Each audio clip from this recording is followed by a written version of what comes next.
तो फ्रेंड्स हम क्लास 8 का चैप्टर नंबर 18 का शॉर्ट नोट्स हम लेकर आए हैं साइंस में। चलिए आज हमारा चैप्टर है 18 जिसमें हम वेस्ट वाटर स्टोरी के बारे में पढ़ेंगे। मतलब अपशिष्ट जल की कहानी क्या है, कैसे इसे स्वच्छ कर सकते हैं और अपने जीवन में इसे अपना सकते हैं। पहला है कि waste water rich in lather mixed with oil black brown water that goes down the drains from sinks showers toilets laundries is called waste water. कहने का मतलब क्या है कि हमारे दैनिक जीवन में जो पानी यानी कि जल का इस्तेमाल करते हैं हम, क्या होता है, हाथ धोते हैं साबुन से हो या फिर सर्फ का इस्तेमाल करते हैं कपड़ा धोने के लिए, या फिर हम जो हैंड वॉश करते हैं लाइफ बॉय का हो गया, डिटॉल का हो गया, किसी भी प्रकार का सेवलन वगैरह का, तो हम अपने हाथ को धोने के साथ साथ क्या उसमें से झाग निकलता है।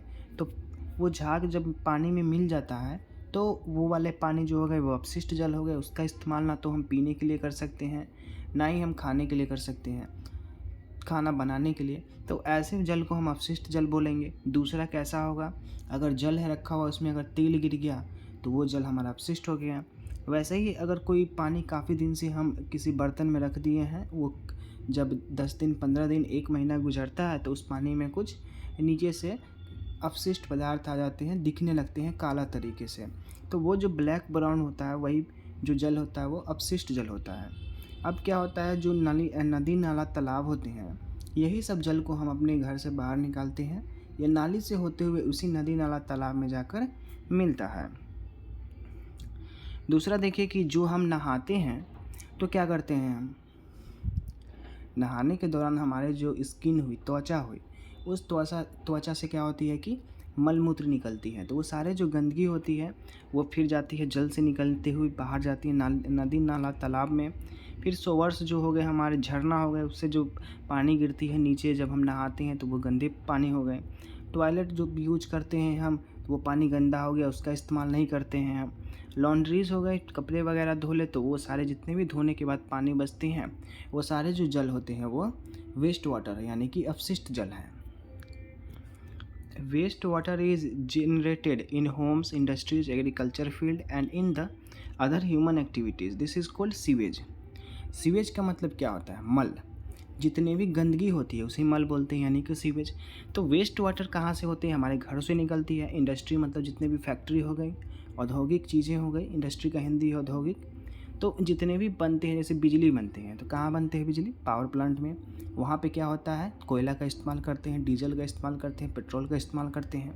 उसमें जब जाता है तो पेट्रोल डीजल जलाने के बाद हमारा वहाँ से क्या होता है, तो पानी उबाला जाता है बॉयलर के अंदर। पानी जब उबलता है तो क्या होता है, तो पानी उबलने के बाद जो है भाप बनता है। भाप बनने के बाद जो पानी बचता है उसमें अपशिष्ट चीज़ें मिल जाती हैं।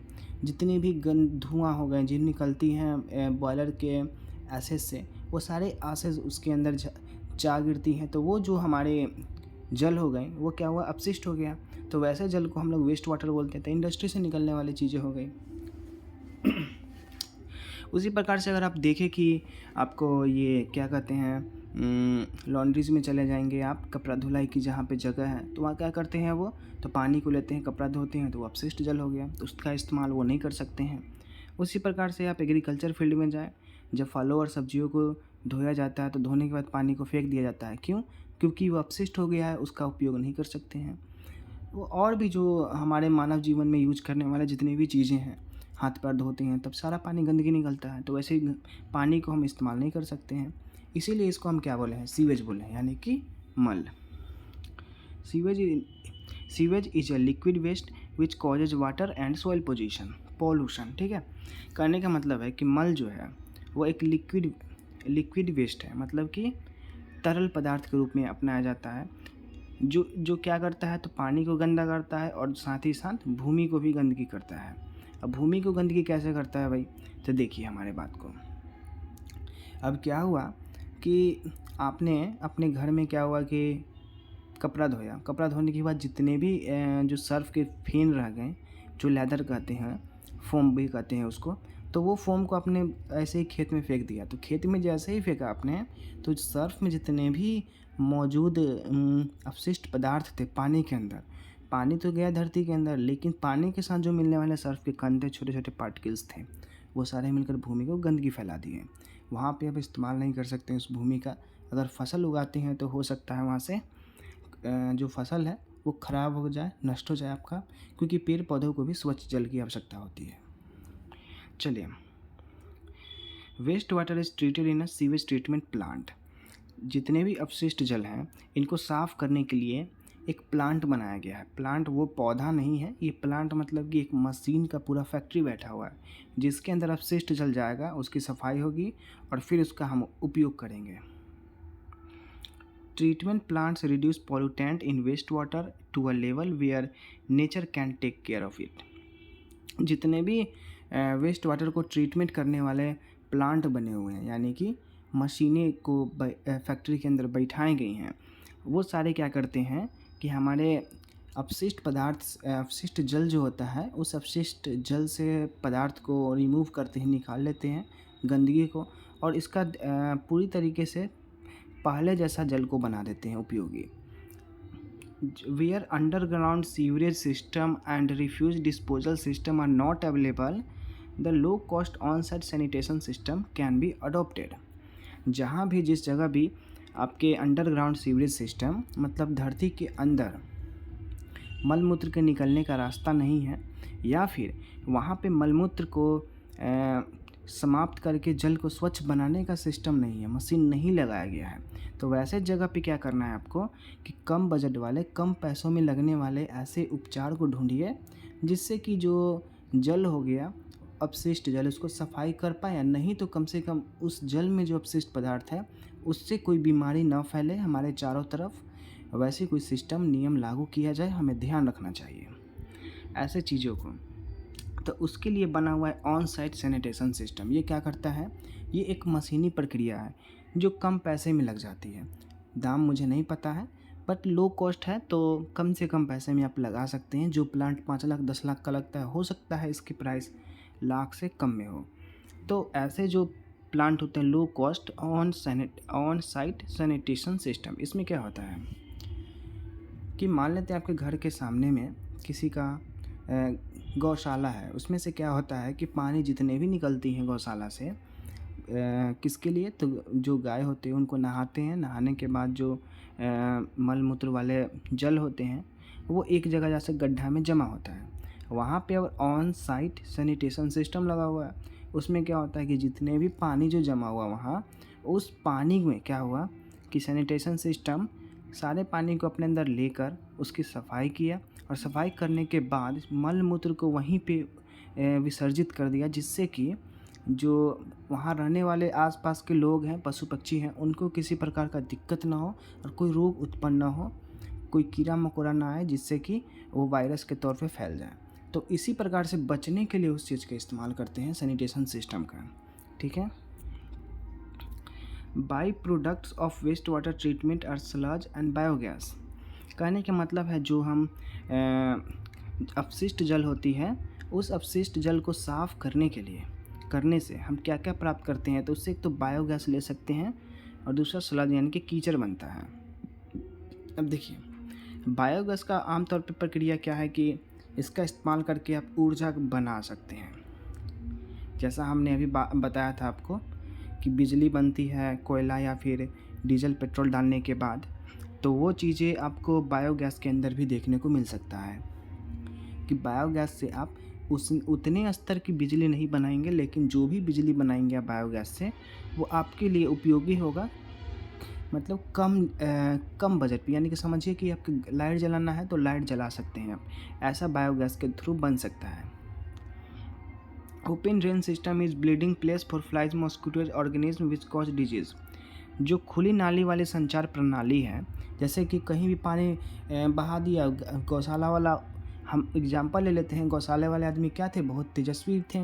उन्होंने जो गाय को नहलाया था वो सारे पानी जो है गड्ढे में फेंक दिया और वैसे कि वैसे ही छोड़ दिया। काफ़ी दिन हो गया, महीनों बीता, महीनों के बाद उसमें से मच्छर वगैरह निकलने लगा, और मच्छर से क्या हुआ कि एक मच्छर गया वो राम भाई को काट लिया। राम भाई को काटने के बाद वो मच्छर गया श्याम को काटा, मोहन को काटा, तरह तरह के लोगों को काटना शुरू कर दिया। अब वहाँ पे डेंगू मलेरिया फैल गया। क्यों फैला भाई, तो वो पानी की वजह से। तो इस तरीके से छोड़ देने वाले जगह पे तरह तरह के कीड़े मकोड़े उत्पन्न होते हैं, और जो कहानी मैंने सुनाया है इसी प्रकार से रोग फैल जाते हैं।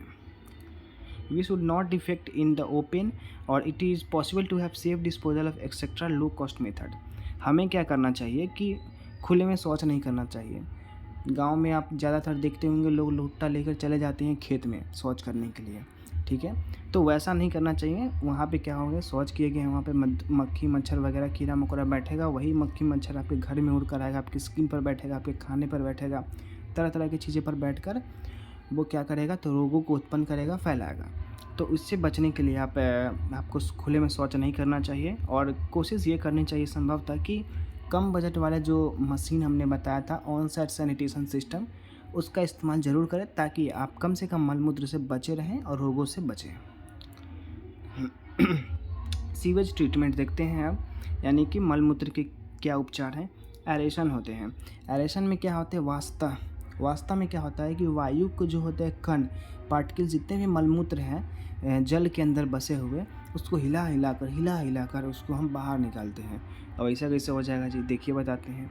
जल है, जल में मिट्टी रखने के बाद क्या कर रहे हैं, मान लेते हैं अपशिष्ट है वो, और उसको धीरे धीरे क्या कर रहे हैं कि जल को हिला रहे हैं। तो जब आप जल को हिलाएंगे तो उससे क्या निकलेगा, तो गैसेज निकलेंगे, तो गैसेज बाहर निकलेंगे और वो क्या करेंगे, पूरी तरीके से नेचर में जाएंगे, ठीक है। तो वो नेचर में जाने के बाद पानी को साफ़ कर देते हैं। दूसरी चीज़ें देखिए, दूसरा स्टेप में है फिल्ट्रेशन। जब आपने पानी को एरेशन किया, हिला कर उससे जितने भी अपशिष्ट बदबू थी, यानी कि जो एयर यहाँ देख रहे हैं ना आप, एयर बबल्स, तो ये जो एयर बबल्स है क्या है, तो गंदगी वाले महक जो है वो उसको हम बाहर निकाल दिए। उसको निकालने के बाद फ़िल्टर किए, तो aerated water passes through a deep filter, layered sand, fine gravel and medium gravel. जो हमारा फिल्ट्रेशन है वो जाली लगा हुआ है, उस पर क्या है, तो बालू है, एक मध्यम है, मतलब कि मीडियम साइज़ का एक बालू का कण है, और एक है बहुत ही छोटे छोटे फाइन है, मतलब छोटे छोटे ग्रेन्स हैं। अब उस पर जैसे ही जल डालें आप, तो वो छान कर क्या किया कि जो गंदगी है ऊपर ही सोख लिया और पानी को नीचे जाने दिया। अब तीसरा क्या है कि क्लोरीनेशन, मतलब कि to the filtered water chlorine is added and mixed until water is clear. जो क्लोरीन है हमारा, उस क्लोरीन को हम जल के अंदर मिलाते रहेंगे और तब तक मिलाते रहेंगे जब तक जल हमारा साफ़ ना हो जाए, पहले की तरह स्वच्छ ना हो जाए, और अब हम जल का उपयोग कर सकते हैं। Waste water treatment plant. Waste water treatment plant में क्या कहता है, पहला में कहता है कि waste water passes through screen to remove large particles. पहले जो हमारे पास कचरा वाला था पानी, उस कचरे वाले पानी को हम जाली नेट लाएं, उसमें पानी डालें, तो ऊपर जितने भी डस्ट वगैरह थे, जो पत्थर हो गए, छोटे छोटे कीड़े मकोड़े टाइप का जो भी पड़े हुए थे, उसमें प्लास्टिक हो गए, कागज़ हो गए, वो सारे ऊपर में छनाकर पानी नीचे चला गया। Two goes a grit and sand removal tank and low speed. मतलब जब टैंक में हमने रखा इसको छानने के बाद, तो दूसरी बार क्या करेंगे, उस टैंक से पानी निकाल कर छननी पे डालेंगे, फिल्ट्रेशन करेंगे, जिस पे कि सैंड होगा, और सैंड के थ्रू इसको पानी को धीरे धीरे डालकर हम बाहर निकालेंगे, और तो क्या होगा, ऊपर ही हमारा अपशिष्ट पदार्थ बालू जो है वो सोख लेगा और पानी को नीचे जाने देगा। तीसरा देखिए, water is allowed to settle in the large tank. जब हम इसको छानेंगे तो बड़े से डब्बे में, टैंक में डाल लेंगे। चौथा, floating solid are removed with skimmer, settled solid sludge are removed with scraper. जो हमारे जब डालने के बाद क्या होगा कि अगर जो फाइन ग्रेन्स वगैरह जो होगा, छोटे छोटे जो कण रह गए होंगे कचरे के ऊपर तैर रहे होंगे पानी पे, उसको हम छलनी के द्वारा बाहर कर लेंगे, स्कीमर के द्वारा। और दूसरा जो नीचे में बैठा हुआ है, जैसे काई वगैरह आपको जानते होंगे, बारिश के समय में आपके ज़मीन पे काला तो नहीं, मतलब हरा हरा जमा हो जाता है, तो उसको हम क्या करते हैं, लकड़ी से, कुदारी वगैरह से उसको साफ़ कर देते हैं। तो उसी प्रकार से आपको करके बाहर निकलना होगा, जो कीचड़ के फॉर्म में रहता है। अब क्या करेंगे, clear water is called clarified water. जो स्वच्छ जल अब मिला है हमको साफ़, उसको हम लोग क्लैरिफाइड जल बोलेंगे। और water is then decomposed by anaerobic bacteria in a tank and air is passed. फिर से हमको क्या करना पड़ेगा, एनारोबिक बैक्टीरिया जो था हमारा, उसको मारने के लिए क्या करेंगे, एरेशन करेंगे, जो हिलाकर उसे एयर बबल को बाहर निकालेंगे। एयर बबल जब बाहर निकल जाएगा, जो बदबू हुआ, गंदगी हुआ, तो माइक्रोब्स सेटल एट बॉटम और activated sludge and water from the top is removed. क्या होता है कि सारा ऊपर में हमारा बदबू निकल गया, पानी में जितने अवशिष्ट बचे होंगे छोटे छोटे फाइन ग्रेन्स के वो नीचे बैठ जाएंगे और पानी ऊपर आ जाएगा, ऊपर से पानी एकदम मस्त निकाल के उपयोग कर सकते हैं। तो इस प्रकार से हमारा वाटर ट्रीटमेंट प्लांट वर्क करता है वेस्ट वाटर का। उम्मीद है आपको हम समझा पाए होंगे। हमारा जो 8वां क्लास का जो चैप्टर नंबर 18 था यानी कि लास्ट, वो चैप्टर समाप्त हो गया है। चलिए मिलते हैं अब 9th वाले चैप्टर में।